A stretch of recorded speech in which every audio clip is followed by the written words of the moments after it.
Ladies and gentlemen, pay attention. This is your boy, the coach from the WWE. I would like to welcome you to the very first wrestling podcast in the world to take you on a weekly deep dive into classic matches along with legends of the squared circle. Enjoy the discussion. Enjoy the back and forth. There's so much to get into. Ladies and gentlemen, this is the payoff. It's time. It's time. It's Vader time. Jeff, how the hell are you doing? Right, another good day. It's just, we're in the heart of, the road to the Mania. I'm going to say it every week, I feel like, because it's just, how could you not be excited about that? Just a lot of wrestling happening, and there's nothing wrong with that. We had, 2 pay-per-views recently. We got an AEW show coming up as well. Just, it's a good time to be a wrestling fan. It's the only way to put it. Well, today we're on the road to WrestleMania 13, 1997. I think, Jeff, and I was really excited to cover this one. Conrad and Bruce had mentioned this on their show maybe a year ago. And so I went back and watched the match, and I'm like, holy shit, was that good? So I'm excited to actually cover this one and watch it and discuss it while we're watching it. But this is just a hidden gem during that magical 1997 era of the WWF, where they were doing a lot of really good stuff. We're building to Steve Austin becoming a star, Bret Hart with his heel turn and his great work there. It's just a lot of stuff that was great during this era. So I'm pumped to get in this one. What about you? Yeah, this is one where I guess there has to be a stop at March Madness on the road to WrestleMania. That's just how it is. And so that's why we get Final Four. But man, like when we'll get into it with the story here, like there was a lot of this made sense. We've had 2 weeks now where these like late 90s, I know that's a sweet spot for you, like some of these matches and things like that. Like, boy, everything just kind of fell into place like it should. It just made sense in a lot of ways. And this one had a little bit of behind the scenes kind of drama as well, too, if you will. But for the most part, though, like it just worked, and that's how it should be sometimes. You don't need to overthink it sometimes. Like just give us a good bit, like a good build and a good match, and wrestling, send us home happy type thing. Like that's all we kind of need. And let's get the fireworks at the end of the show and be happy. So, it's just another one where I don't remember who picked this one, but we'll just say you are because you heard it on the Conrad, with Conrad and stuff like that. But it's just a good one to get into. All right, well, let's get right into the build. Oh, it's time for the build. So we're in Chattanooga, Tennessee, at the UTC Arena. That's Great the city. University of Tennessee, Chattanooga. Okay, 6,400. They ran a lot of buildings like this in this era, man. Smaller venues, but probably a hell of a place to watch a wrestling card. So we start off with Mark Marrow defeating Leif Cassidy, better known to fans as Al Snow, in about 9 minutes. Marrow accompanied with Sable. They're still doing that whole thing, although that certainly wouldn't last much longer. Marrow, just one of those guys, man, that they really couldn't figure out how to use him the right way. The stuff with Sable was good, but I just felt like an underused talent because they gave him that stupid ass wild man gimmick that just made no sense. I'm the wild man. I'm wild. Well, it's not that interesting. Then we got a 6-man match, the Nation of Domination defeating Bart Gunn, Flash Funk, and Goldust. Who could forget that tag team of Bart Gunn, Flash Funk, and Goldust? What a trio. Yeah. I'll tell you, the Nation of Domination, man, some good stuff, dude. We need to get some of their matches on here. Yeah, we need to try to find one. That was just a really good little group, and there were a couple incarnations of it, but that was fun.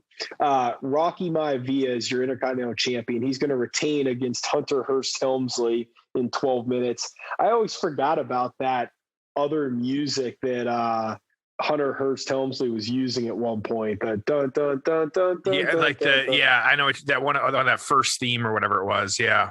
Yeah, so he had that one outside of the, the do do do do do. So he had like two different themes there early on. Doug Furness and Phil LaFawn would defeat Owen Hart and British Bulldog by DQ. Owen and Bulldog are your tag team champions. So in 10 minutes, they're going to win by DQ. I was always a Furness and LaFawn fan. I really liked their work a lot, but never really were able to get going in the WWF. And then the reason we're here, man, 4-corner elimination match. Bret Hart, Steve Austin, Vader, and The Undertaker. I got a lot to talk about, but we'll talk about during the match. As you said, a really just well laid out storyline. It all kind of made sense. Walk us through how we got to this 4 corners match. Yeah, so it's really the first feud in this. You had Bret Hart and Stone Cold, and so that could kind of been going on again like this. Late for mid-February 1997 is when this In Your House took place. But really, the Austin Hart feud had been happening and kind of brewing since King of the Ring 1996, just a little bit prior to this, and so maybe 6-8 months. So you had Hart at the time actually taking a leave of absence from the company, just leaving for a little bit. It was actually after he lost that the championship match to Shawn Michaels. It was the Iron Man match, WrestleMania 12. It was kind of in the air that he might not return, whether, who knows, behind the scenes politics of it all, but that's just kind of how it was. But you had Austin, though, really kind of laying into Hart, even though he wasn't around, trying to, again, just like last week, trying to get a match out of somebody. You did eventually have Bret returning. It was Survivor Series that November to beat Austin. This is to kind of put, I haven't done it in a while, but I like kind of, putting us in that time frame of kind of when these things are happening. This would have been a year before the screw job. And so you've got this kind of big year with, the King of the Ring. You got the Michaels Hart Iron Man match. You've got Survivors, Bret and Austin, kind of doing their thing as well too. This is before the screw job was even a thing. So just kind of be aware of like where we're at and what's kind of going on with those guys. So you have the two of them, 2 of our 4 competitors, but then the other 2, you had Undertaker and Vader. You actually had Paul Bearer at the time, who had aligned himself with Vader. It happened at that SummerSlam 1996. So happening at that point, Vader actually had just joined WWF that year. And so, kind of getting drawn into the feud, just how it played out kind of made sense with them. They were having their feud, Austin and Hart having theirs as well, too. So, really the best way to look at this is it started kind of getting nutty. It was at the 1997 Royal Rumble. The best, I say nutty, the kind of best way to kind of phrase it was that there was just shenanigans where there were the final 5 wrestlers where for these 4 guys, you had the Undertaker, Vader, Bret, Stone Cold, and Diesel. Now, when I say Diesel, though, this was Kane Diesel. This was fake Diesel. This was Glenn Jacobs Diesel. And so the first of those wrestlers who were tossed over the top rope, you had Austin, who was thrown out by Bret Hart. But at the time, the officials were not paying attention because they were trying to separate Terry Funk and Mankind, who were brawling on the other side of the ring. And so nobody actually saw Austin's elimination. Then you had Vader and Undertaker brawling, with each of them kind of continuing their feud. And then you had Bret fighting Diesel, but Austin kind of coming back into the ring. Austin flipping Undertaker and Vader out of the ring, and then Bret eliminating Diesel. So as I feel like this is for years, so even since this pay-per-view, we now pay attention to who is and is not eliminated because of situations like this, which I hate. I think it takes away from it. It's a shitty way to fucking end the match. But you have Hart celebrating, though, thinking he had won, but Austin kind of coming in from behind and tossing Bret over the ropes. You and I think watching, especially this year's Royal Rumble, like you knew, like it was almost too early that Orton came out, because I lost focus on the match, because the whole time all I could think was, when is Orton going to come back and fucking ruin it for us? Like, when is he going to come back and toss Edge over the ring, and then we're not going to fucking get what we want, which it should have been. I'm fired up about this one. Like, I have very strong feelings on this. Like, you know, I think it's garbage. The fucking like 2 feet. Like, let's get, like, if you are outside of the ring, you're outside of the ring. Like, you know what, Kofi and Naomi, I love what you do. You do a great job of it, but enough is enough. Like, let's adhere to the Shawn Michaels rule. Let's go back to the days of old. If you are out of the ring, you're out of the ring. This under the rope bullshit, through the ropes. Like, I can jump to the announce table and then walk the guardrail. Yeah, it looks sweet as hell, but like, sometimes you just want to watch Otis get tossed over the top rope and know that he's out. That's it. So, yeah. Anyways, so add this to my list of things I feel strongly about, like that and the Inferno match coming back. But it's just one of those things where, so you had that, and then since Austin, nobody seeing that he had been eliminated, it was considered to be in the match. It was the only man left. He was then declared the winner. So the next night, though, Monday Night Raw, Hart came out. It was at the start of the show. He was pissed because really a worked shoot. Like, you know, demanding that Vince gave him a WrestleMania title shot, that as far as he was concerned, he was the last man in the Rumble and the winner of the match. And then, you know, again, the work shoot of this, you know, when McMahon ignored him, Hart walked out, said he was quitting. That was it. And so someone we haven't talked in about a while, and I feel like, you know, this would make for a great documentary if the WWE did. But at the time, Gorilla Monsoon, though, of course, our favorite WWF president, making the announcement that the previous night's event, that since, you know, of course, that there was a long-standing policy, as we all know, like the long-standing policy that all referee decisions were final. Duh. We all know that, of course, that Austin's victory at the Rumble stood, but he refused to award Austin the WrestleMania title spot because of his actions. And so, again, just like last week when we were talking about it, like, hey, that kind of makes sense. Like, you know what? He won the match. There's nothing we can do about that. But we can strip this WrestleMania, or, strip it from him right now and figure out what we're going to do. So Gorilla, though, deciding that instead he came up with the Final Four. This was the special elimination match featuring Austin, Undertaker, Vader, Bret Hart. And so because Austin had illegally returned to the match, that, you know, that they were going to have this fatal four-way Final Four match. Hart returned to the ring and said that he would reconsider like quitting at this point, participating in the match, because of what Gorilla Monsoon had did. Gorilla Monsoon to the day, thank God. And we got to get this. So, and then because of that, the outcome of this, it was be contested for the guaranteed title shot at WrestleMania 13. And so you had this, and of course, in kind of to bring it all together of kind of who had the belt at this point. So you had these four guys that kind of wanted the belt, but it was that Royal Rumble. You had Shawn Michaels defeating Sid. He was actually regained the championship that he had lost at Survivor Series. So, interesting here that, you know, unless he lost that title before WrestleMania, you now have Shawn Michaels, which will be going against one of these four people. So, but I said there was some behind the scenes politics here. There were some things that were kind of happening and going on that, just what was happening. So I'll kind of read this verbatim because it gets a little weird, but so it said, as Bret Hart recalled, the plan was for him to face Michaels in a rematch of their classic at WrestleMania 12 in 1996. In that match, Hart was supposed to defeat Michaels for the WWF Championship as a reward for agreeing to lose the year before.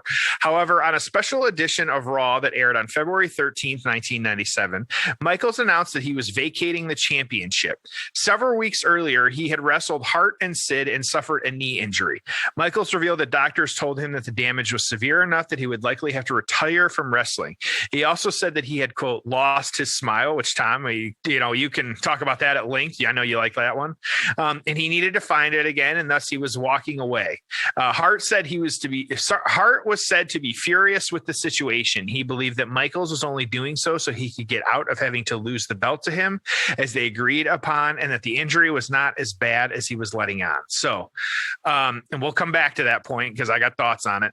And so, but no matter what, you had the entire situation. It was the WWF Championship. It now is just, we didn't know what was happening there either. So Sid Vicious, of course, Psycho Sid, as the number one contender, was scheduled to face Michaels, but now he couldn't. And so the participants in the Final Four match also had to, the title was vacant. That's how it was. So, in order to kind of fix what happened, Gorilla Monsoon, again, to the rescue, said that Sid was still guaranteed a title shot and that he would get it on the Raw before In Your House. But then the final four match would also be contested for the vacant belt, and the winner making the first defense against Sid. And so kind of, that piece of it making sense of okay, whoever wins the Final Four, then your first match is going to be against Sid. We got a little longevity built into this. We know who, it makes sense from the Sid angle. All of it just kind of worked. You just kind of had all this and kind of what was happening and things like that. Now, I will say, I know over the years, and Tom, I don't know what you kind of have heard as well too. This was not the first time I had read or at least been aware of the kind of behind the scenes craziness that was potentially involved with Michaels dropping the belt on this one. I'm sure you've got thoughts on this. Oh, it just seems like that was the plan. Was WrestleMania 13, Bret, Shawn rematch in Chicago, and Bret wins. And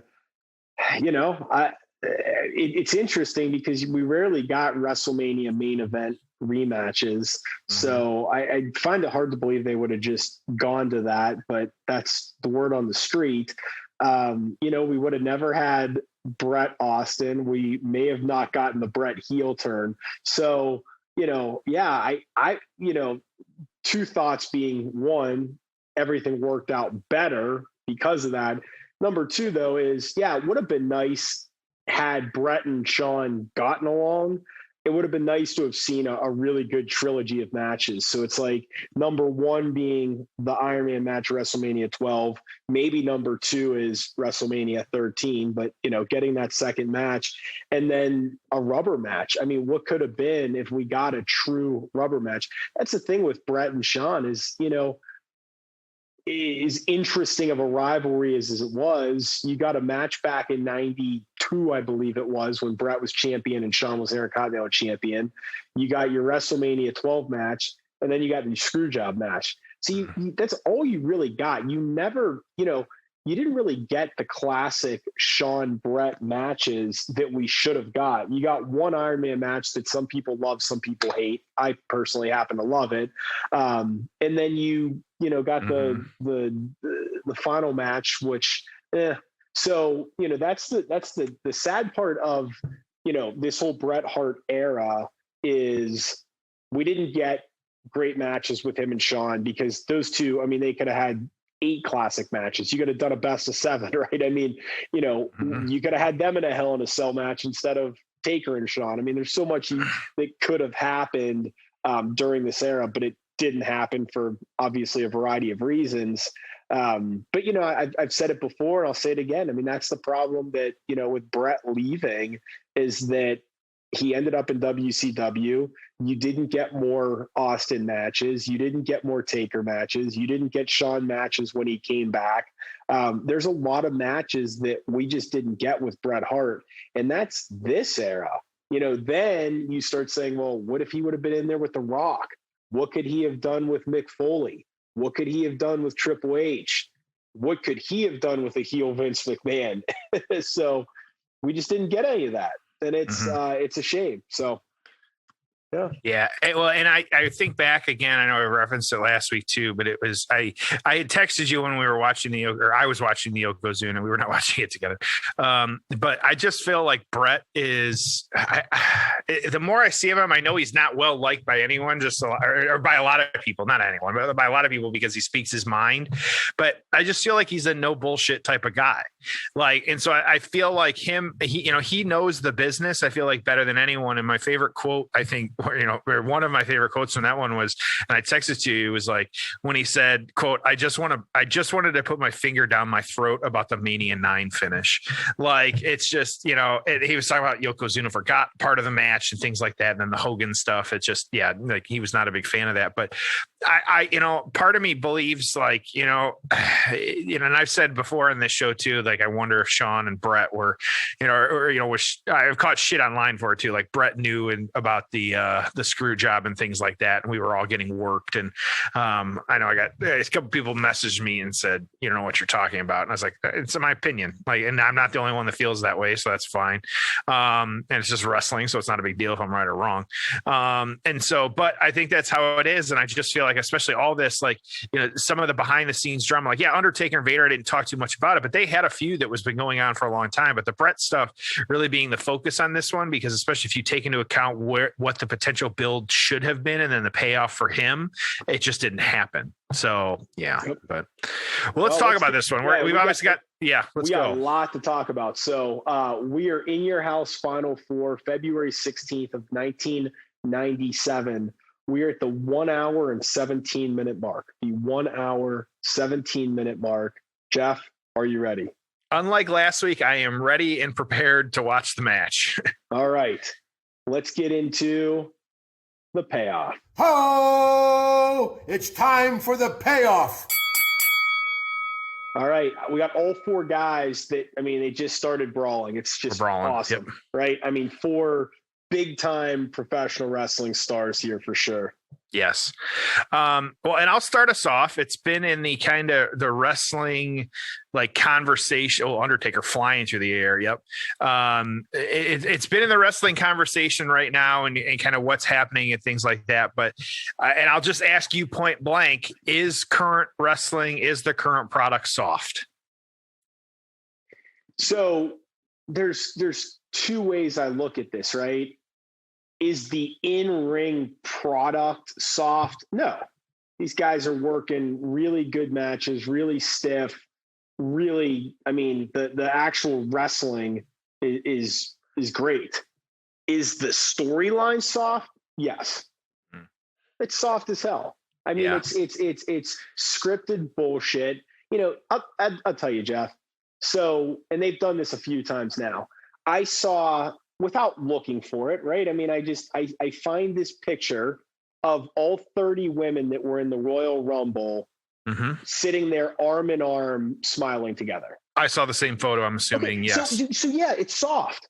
Okay. That to me is where the product's soft. It's like everyone's friends, kumbaya. We're going to, film a wrestling show, and then we're going to talk about how it's fake and we're all friends and we're going to take a picture together and we're all best friends and we're all going to cry for how happy we are for each other. Yeah. You know what? Wrestling is soft. So, the wrestlers are going to tell you, bullshit, it's soft. We're beating the hell out of each other. We're doing all this high flying stuff.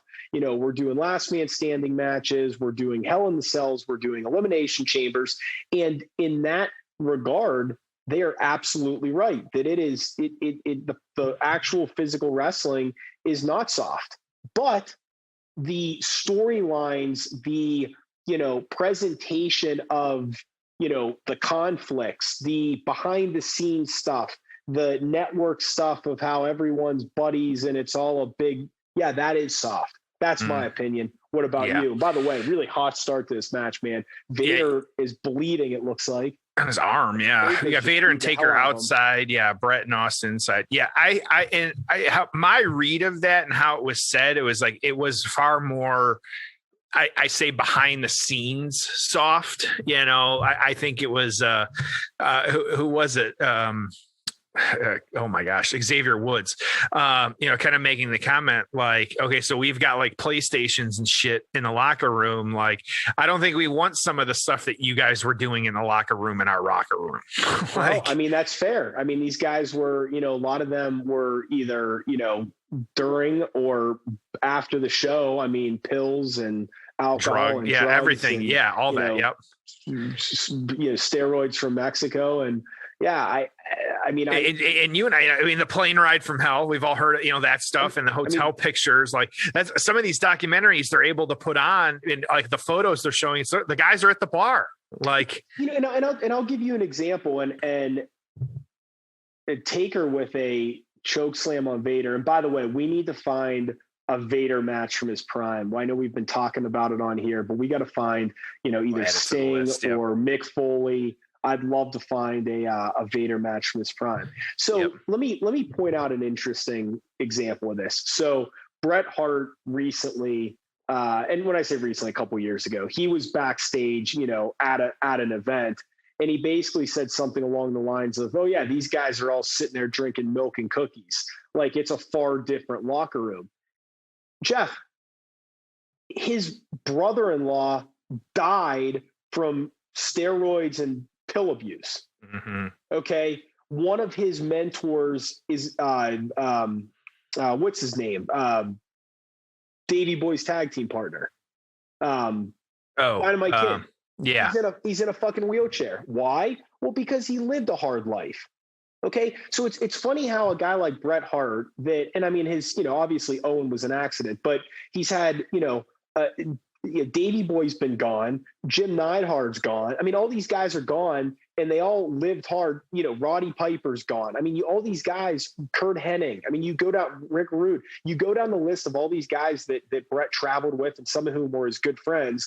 And, he's complaining because it's all milk and cookies. Well, yeah, Xavier Woods is right. We're playing video games. We're not getting fucked up after shows. We're not popping a thing of pills to be able to fall asleep at night.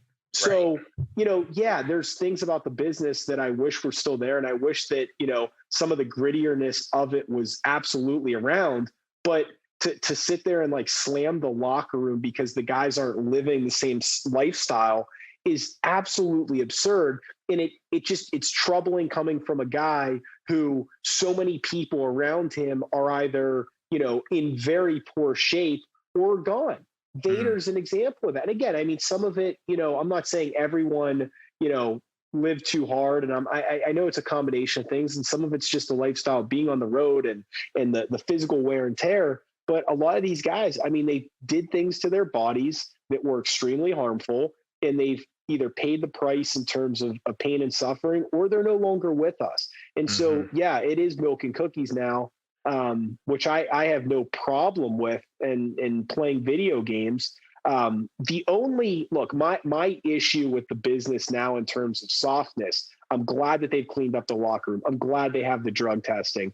I'm glad that the style's a little bit safer in terms of chair shots to the head and stuff like that. The issue of softness is really around, I believe, the way that storylines are come up with, and it's scripted.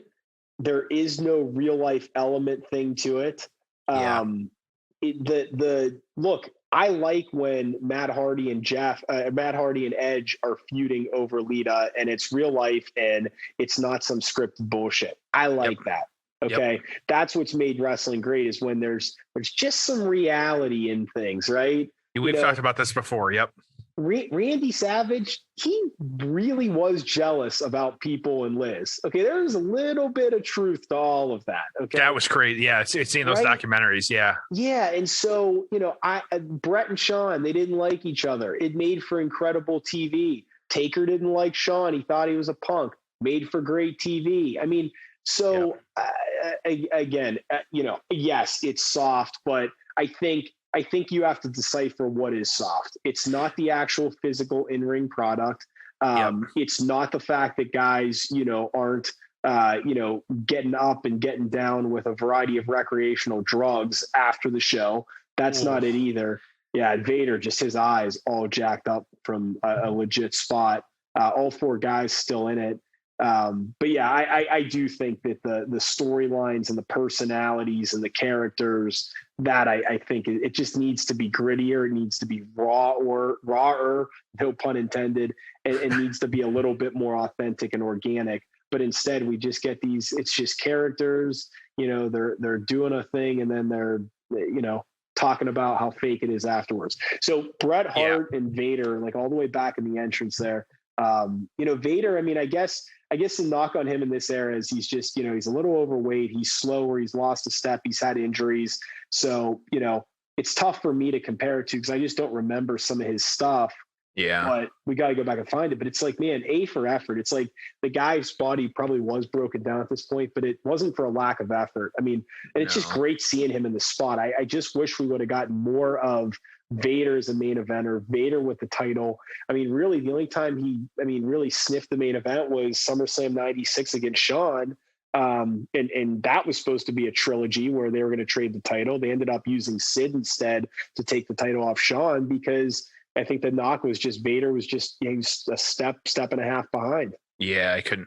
Yeah, and to put a bow on, like, for me in the soft stuff, I would argue that, like, the current product in regards to athleticism and kind of what they're doing in the ring is, like, they are tougher than, like, some of these guys.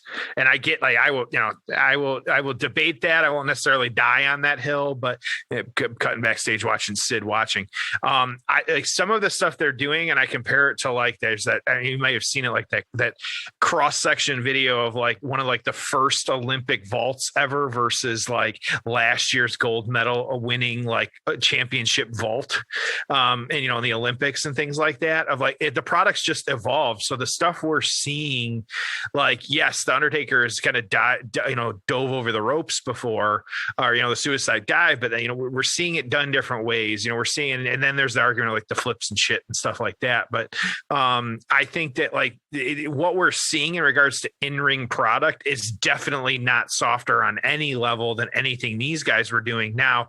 Yeah, and it was Sasha actually that recently was kind of interviewed and saying she's in some of the best shape of her life because of the pandemic. And yeah, it makes sense because mentally, physically, everything. Right? Yeah. And so because imagine, you're 4, 5, 6 nights a week, like, you're constantly on the road, you're doing these different things. You're trying to, your body just doesn't have time, because you're always traveling and on the go and things like that. Well, yeah, for anybody, like, imagine, like, you've got, in essence, the better part of a year now where your body can just kind of, like, catch up with itself. Like, you can sleep in your own bed for, the better part of, 8 to 12 months. Like, yeah, for anybody's well-being, you figure that's got to go a long way. Like, I hope they don't bring back live shows after all that, or like live, like, the dark nights, if you will, like the house shows, because do I want to go see wrestling on a Wednesday night? Whatever, and I'd be perfectly fine with doing, like, a Monday or a Friday or pay-per-view or something like that. But just for the longer scope of, like, these, do I want to watch AJ Styles for another 4 or 5 years? Yeah. I don't want him killing himself because he's out there working all these house shows and shit like that. And so in that regard, yeah, maybe someone would argue, no, they're softer because they're not doing that stuff. Well, I don't know. Like, I think that we get a better product when we don't have that. So look, you could never do another house show again and I'd have no problem with it for every reason. And they have the most profitable year ever, which they did. Vader's on the top rope. And this is and there's the misses the moonsault. We still have all 4 guys in there. I mean, everyone's on their feet. These are 4 of, I guess, maybe the 6 biggest stars in the company at this point, outside of Shawn and Sid, I guess. But I mean, these are just 4 heavyweights, just big time stars. They're beating the hell out of each other. Really, really good match. Good stuff. Jeff, I like this 4-way concept a lot because it's like you just have 2 good matches going on at the same time versus, the 3-way where sometimes it's kind of clunky because there's, either 3 guys in the ring or 1 guy's just, playing possum on the floor. Vader's just pouring blood. Taker's, got him with some wire there choking him. This is great. So I just pulled up a list, Jeff, of the top 4-way matches ever because I'm like, they just don't do these 4-way matches enough. I don't think. So here's the list I'm looking at. 10 was Sheamus, Alberto Del Rio, Orton, and Jericho at Over the Limit 2012. Number 9 was a 4-way tag match from WrestleMania 34 involving Usos, Black and Ricochet, Barr, and Rusev and Nakamura. 8 was a 4-way between Charlotte, Bayley, Sasha, and Becky from an NXT one. We've got that on our list. Yep. 7 was Del Rio, Kane, Edge, and Mysterio at TLC 2010. 6 was SummerSlam 2017, Lesnar, Strowman, Joe, and Reigns, which was awesome. 5 is Jericho, Benoit, Guerrero, and X-Pac from No Way Out 2001. 4 is Baylor, Cesaro, Rusev, and Kevin Owens from Raw 2016. 3 was Neville, Zayn, Breeze, and Kid at NXT TakeOver. 2 was Miz, Cesaro, Owens, and Zayn from Extreme Rules 2016. And then the best ever was Cena, Edge, Orton, and Michaels at Backlash 2007. So very heavily weighted to more recent matches, but just to give you a little flavor for what's out there. I'm digging this one though, man. Bret and just been. Yeah, we've had. Go ahead. I was gonna say it's pretty much been Bret and Austin the whole time, and Taker and Vader the whole time.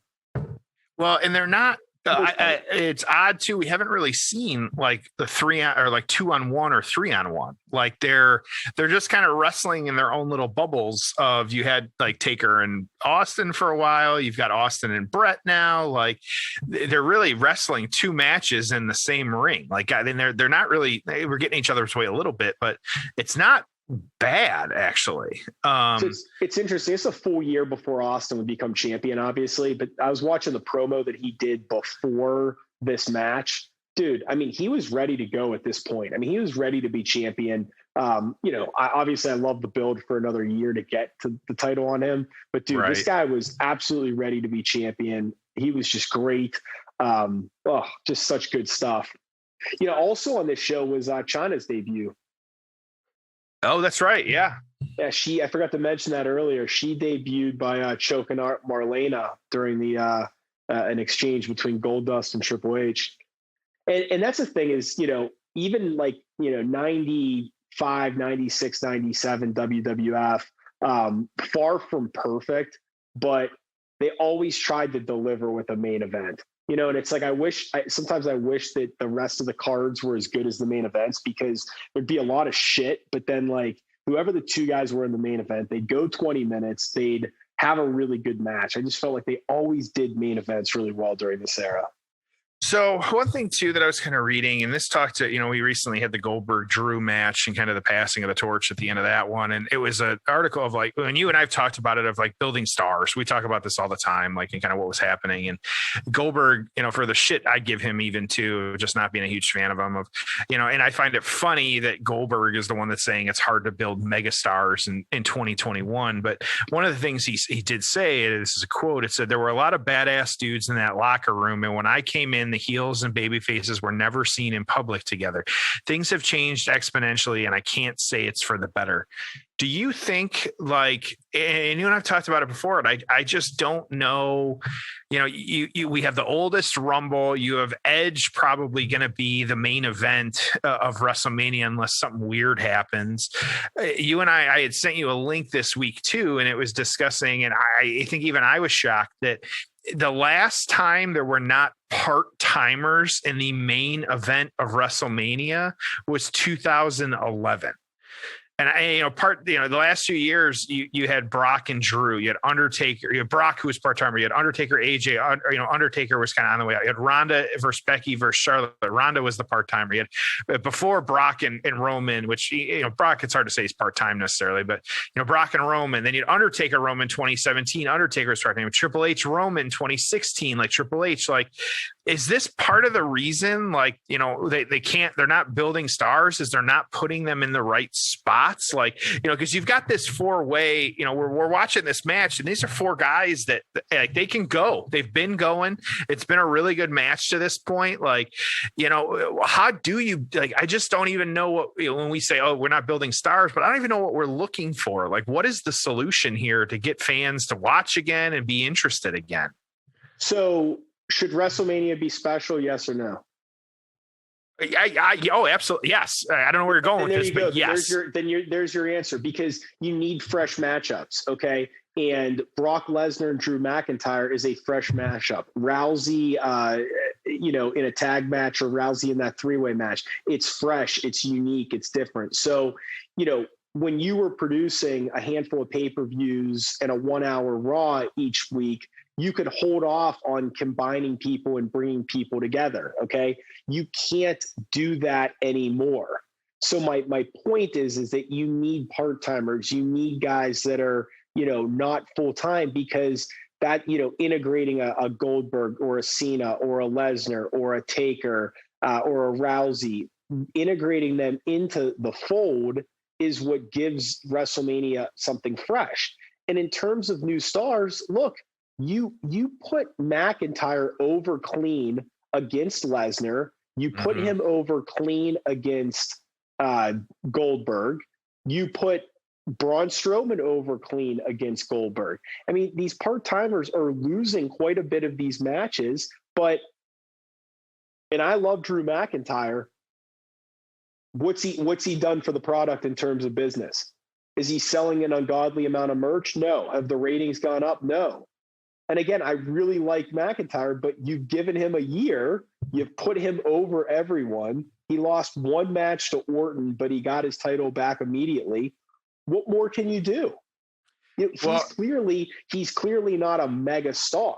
Okay. I think this heel Roman Reigns, I think you have something. Agreed. But again, it's not moving the needle on ratings.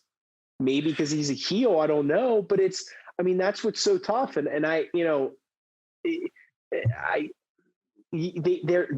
not like the part-timers are coming in and always winning. I mean, look, you technically put Fiend over Cena last year.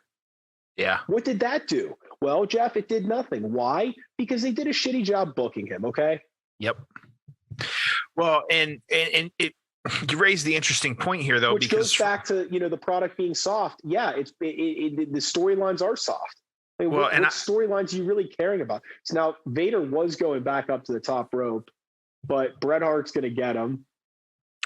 Now, though, for me, though, I look at WrestleMania, though, and we might differ on this one. Yeah, I look Vader at WrestleMania bumping all over the place. Yeah. He's probably going to be taking a suplex from the middle rope. Yeah. Is WrestleMania the culmination, or is WrestleMania the start of something? Because I look at WrestleMania as it should be the culmination of, Royal Rumble and what we get to. It's the season finale, and then Raw and SmackDown the following week are the season premiere. Yes, I agree. And so, and I don't know if they're doing a good job of that.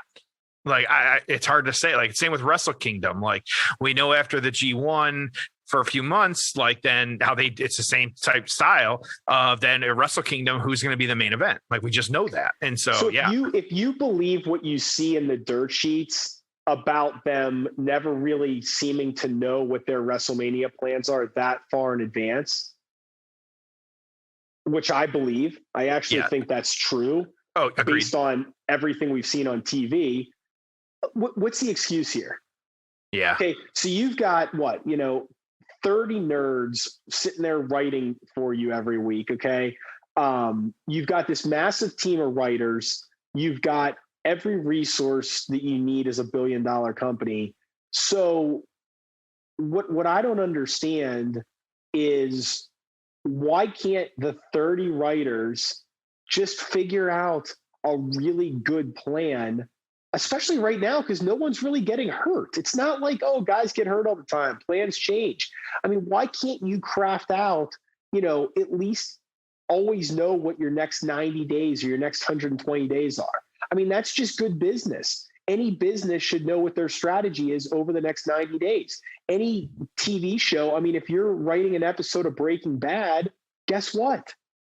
Like, it's not like you're writing an episode and going, what do we write next week? You have storyline arcs. You know what your season's going to look like. You know what you're building towards. You know what the key moments are going to be. What's going to culminate? When's it going to culminate? Okay. So I don't understand. I truly don't understand what is so difficult about planning these things out 4, 5, 6 months in advance? Why is it always a mystery? Like, who's going to be in WrestleMania? Like, who's going to be the main event? What are we building towards? Like, I don't get it. There's just no excuse for it. Well, This business was better when Vince McMahon and Pat Patterson and Bruce Pritchard sat outside Vince's pool and wrote what was going to happen in the territory for the next 6 months. Well, and I compare it to like almost like the Marvel stuff. If they can make a story make sense over 10 years, granted those, movies and, some other things happening, but at the same time, like, yeah, there's no reason, even if you do it in like, seasons and do 6-month blocks, and then you give different people, and maybe it is NXT is where, when you get Edge on NXT, I just really question, like, are you, is there literally nobody else that's around? And so here you go, Bret, like we've just been over here talking, and this is over the top. Bret takes Undertaker, and that is the end of the match. Yep. And so no pinfall here. That was something I did not point out at the start here. This was, you could go over the top rope to lose. And so that's why a lot of it was locked into the ring, but there was some out of the ring action. Again, Shawn Michaels rule, you got to go over the top, not through or under, but whatever. So, but hot action, start to finish. Okay. So Bret Hart is your champion. Bret Hart now has to go on to Raw tomorrow night to wrestle Sid. Taker's pissed off. Felt like he got screwed. Your last few weeks of Bret Hart is a baby face right now.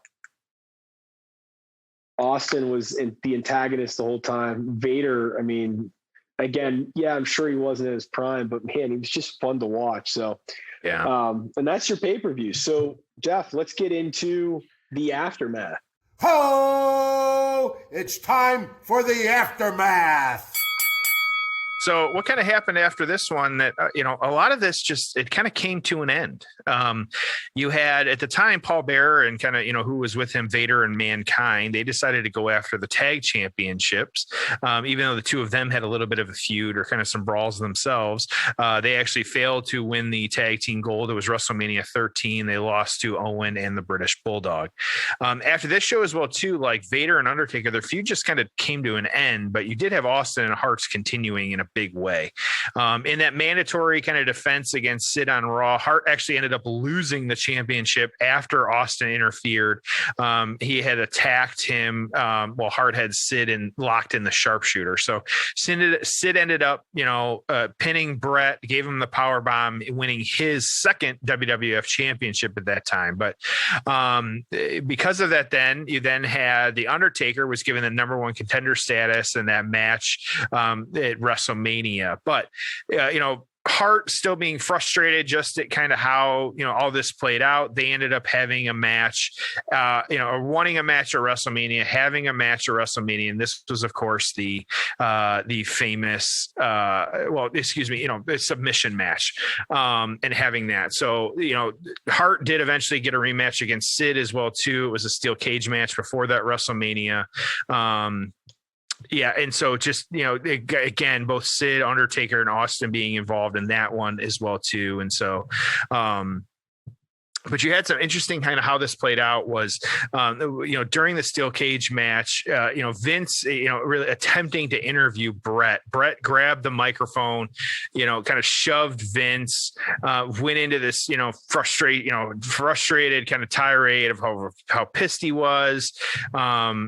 Sid, everybody kind of still brawling with Sid, Austin, and the Undertaker. And so, some of the feuds themselves kind of quit. The guys were kind of still in each other's realms and kind of, things like that. And so, but this kind of incident is one of the points where, at least in like some of the things I was reading, and, everyone differs on it, but like, what was the start of the Attitude Era, and excuse me. And a lot of people point to this being the start of like the Vince McMahon character after Bret kind of went off on him. And, now he's starting to get Mr. McMahon out of this as well, too. So, but that, of course you had Hart and Austin having their submission match. Well, I was going to say one thing I'll say too is that WrestleMania 13, and I don't think we've covered a match. Oh yeah, I guess we did the submission match. But the thing about WrestleMania 13 is it was just grittier. Like, you had even like Legion of Doom and Nation of Domination. They had like a Chicago street fight. You had the submission match.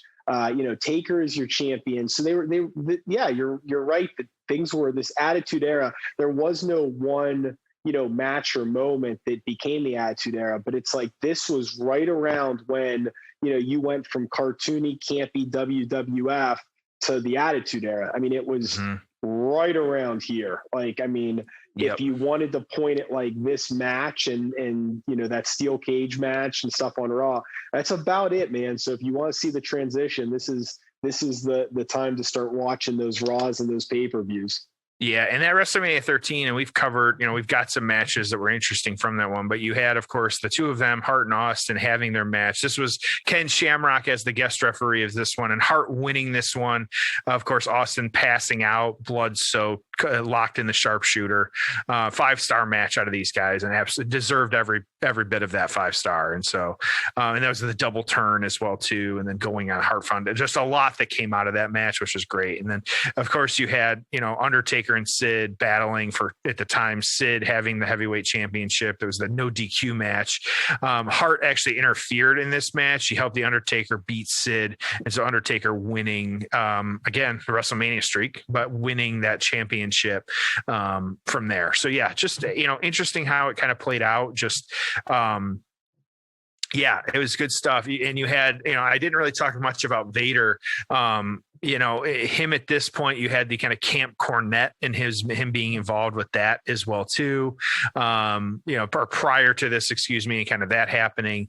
We get to the Canadian Stampede match as well too, which we've talked about that show on this one before. And so he really wasn't in WWE for very long. Like he was really a jobber at the end of this. He had a feud with Mark Henry, which Vader ended up losing. But yeah, it just, and then he ended up, he really went back to, All Japan, because he just wasn't booked right. And like you talked about it during the match. It's just, it's almost like they didn't know what to do with the guy. Yeah, it's just interesting take, how it played out. But I think he had lost a step, but I don't think it should have prevented him from getting a big push. I just think he was just underutilized, and you didn't. Well, and it was a crowded top of the card too. So I get it at that time. There was some of the best of the best. So where are we at with the rankings here? Kind of what's going on and things like that. Austin was number 3, Undertaker number 6, Bret Hart 20, Vader 46, and so you had some very top guys at this one. Hard to beat this one, but the match of the year, according to Pro Wrestling, was, of course, Bret and Austin at that Mania 13 submission match. Interesting here, the feud of the year, though, was not Bret and Austin. It was Macho Man and DDP. And so we'll have to go back and look at a little bit more 1997 Macho and DDP. But having that, interesting, too, on this, I kind of kept looking through the lists and kind of seeing where everybody was at. A lot of these guys, of course, at the top. The most popular wrestler, 1997, Austin was second place, but the most hated was Bret. And Bret also had the comeback of the year, 1997. So these guys were at the top. Like that year, 1997, for all these guys was just a big year, especially Bret and Austin, which makes sense. But you kind of have that. So, all right. And so throughout this one, so we'll start with the pre-W Torch kind of review and write up on this one. So they ended up giving this one 4.5 stars. So it's tough to criticize the booking of the match given Austin's unexpected early exit due to the re-injuring of his knee, but it was good enough to be a match of the year candidate. Sid came out and stared Bret down after the match, and the event went off the air. Jim Ross put in the best announcing performance for a match in a few years. He was excellent all night and effectively reestablished himself as the best in the business and calling big live events. What a comeback after, quote, turning heel last year in the Diesel and Razor Ramon angle. He covered well for the inevitable wrestler miscues and added to the dramatic high points like no other announcer can do. The blood added to the intensity of the match. It became an early match of the year candidate. And like I said, 4.5 stars on that one. one of the kind of beat writers on this one. The Final Four was an interesting mix. Austin and especially Hart seemed off their games, while Undertaker was better than average, which isn't saying much. For the most part, it was Vader carrying the proceeding by looking around for someone to work spots with. When one person got worn out, he simply went off looking for a new playmate. I got thoughts on that. We'll get to that. So you got, that is the, of course, Pro Wrestling Torch giving that one 4.5. The Wrestling Observer going with 4.25. An excellent main event, but the effect of the ultimate title win by Hart was taken down several pegs by the circumstances, which included outside interference in the final elimination, and the fact all the eliminations were by adding or were by the added quote job saving over the top rope stipulation. You have to give all four credit, and then this is a difficult match to put together, that in that you don't want to be walking on someone else's spots. The star of the match was Vader, who after a series of lackluster performances probably caused as much by illness and injuries as anything else, to the point where people were writing him off as a major star, staged an impressive comeback. So you got 4.5, 4.25. I was not as impressed with Vader. I think neither of us were. I thought overall, like Bret and when I was like, you and I were talking through the match, but like Bret and Austin was where my eyes were. Like I was kind of watching what they were doing and things like that. And that was, at least for me, like this is where the storyline, it made sense. Like that was just kind of the feud that was going into it, and that was what we're going to keep getting. And so, and maybe it was because you did have the two big man, Vader and Taker. It just, it wasn't working the same for me. So, I at the same time, like I'll give this one an 8. I think it was a really good match. There was a lot of action. And like I said, I do think they did a good job of kind of, I say, quote, avoiding each other and not having those spots where they're just on top of each other. So that was a plus. But yeah, I think for the most part, though, like it just an 8, because there was a lot of stuff happening, and whether they were outside the ring or inside the ring. And yes, the blood, of course, is always going to be a kind of selling point in a match like this. It's still a good match. And I would probably rank it lower if not for the feuds and the build and really the aftermath that came from this one, because this wasn't the kind of final chapter in this feud. There was still more to go, which is why I won't rank it higher, but I will give it a few more, like a 1.5 more, point more, because, or either half a point or a point more, because all of it was making sense, which the last 2 weeks we've had episodes where the build has just made sense. And so that's what's kind of boosting the score for me. What do you got? Well, I first have a trivia question for you. Who was Vader's final WWF match? Final televised WWF match on October 11th of 1998. Well, he had, like I said, I just said he had that feud with Mark Henry, but I'm going to guess it wasn't Mark Henry. If he was jobbing people out, I don't know who it could be. His final televised WWF match was against Edge. Huh. Okay. Was it a Raw or what? Like Sunday what was Night Heat. Sunday Night Heat. Wow. Okay. Yeah. Interesting. All right. Good to know. There you go. Yep. So what do you got? What's your score? What are you thinking?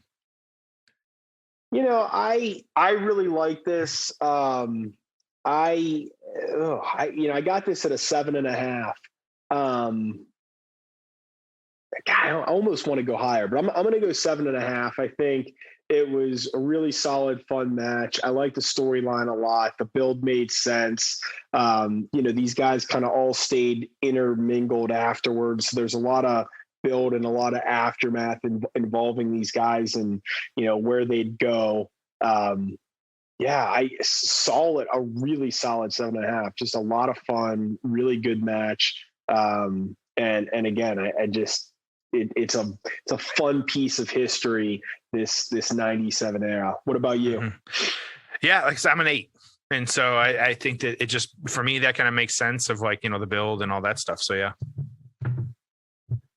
All right. Well, we both liked it. This is a fun one to go back and watch. Yeah, absolutely. I'm glad we did this one. And then next week, we're not quite, while we are on the road, next week is our kind of special episode, one where we realized that we had not, I'll spoil it for everybody here, that we had not. Spoil it for me too, because I don't remember. So this is going to be, we're going a different road here. You and I had talked about the Rockers and trying to do a Rockers match. And so this is going to be the Hart Foundation versus the Rockers. This was a a crossover Japan WWF show in the Tokyo Dome. And so we're going to have to dig and scour the internet. I know it's out there, this match, but it is allegedly, I don't know. We're going to find out when we watch it next week, one of the best Rockers matches ever.